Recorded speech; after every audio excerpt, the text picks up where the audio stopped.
So, really, what's the upside and downsides of stage monitor speakers and in-ear monitors or versus in-ear monitors? Let's look at the traditional on-stage monitors first. First one, it's a biggie. You can share them.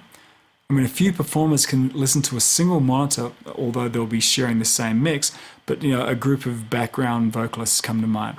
Also, if you have different people coming up on stage all the time, then this is the most flexible way to run the monitors. Also, it's very easy for the sound guy to just kind of walk around the stage and hear exactly, what's going on and hear what the musicians are hearing. So, what's the downside? Well, all of these monitors are going to add to the stage volume, and, if each musician is competing for their stage volume, it can get very loud, which increases feedback, can also mess with your mix out front. So in-ear monitors, came along, they came to the rescue, and some people love them, some people, not so much.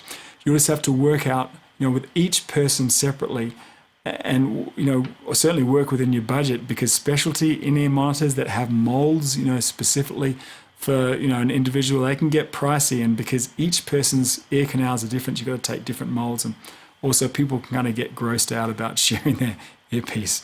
You probably need to get one for each performer. So here's typically what happens.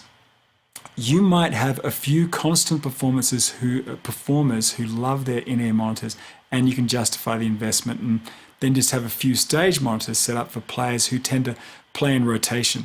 I mean, even just a few performers using in-ear monitors, can help lower the stage volume, which, kind of helps everybody out.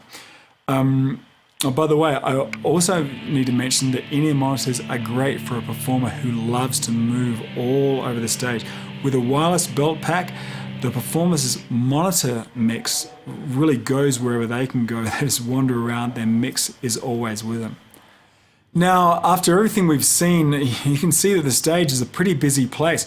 We have all our performers, all their instruments plugged into our input box, all the monitors, but just forward of our stage are our main speakers pointed out towards the audience. These supply the main mix to our listening audience, and because they're fairly directional, they aren't really heard that much by the band. In fact, look at the way the monitors and the main speakers are pointed.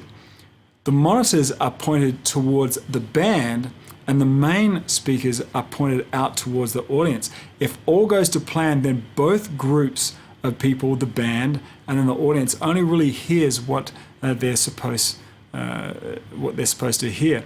And that's why you want to keep your stage volume under control. You want to bring that down. You don't want these guys competing in levels, the monitor and the main speakers. Now, at a major rock concert, the level out front is so loud that the stage volume is, it's negligible. It won't really come into the equation. However, I've mixed in quieter settings, like maybe a church or something like that, where they want to keep the main volume down and the main speaker. Then the stage volume, the monitor volume, even the volume of the guitar amps start overpowering what's coming through the main speakers. So imagine this scenario. I've mixed in situations where I can hear the guitar amp at the main mixer position without even bringing it up here. So, I can hear it through the air from the stage. Then what the heck can I possibly do with it here? I can only go down here, I can't pull it down. And if that happens, I'll tactfully, go up and ask everybody to bring the stage volume down. And, so you can do your job and make a great mix. Now, this won't happen at a Rolling Stones concert because the audience is massive and the speaker levels on the main are so loud, there's no way you'll be able to hear Keith Richards' amp from the 50th row without it being amplified through the main speakers.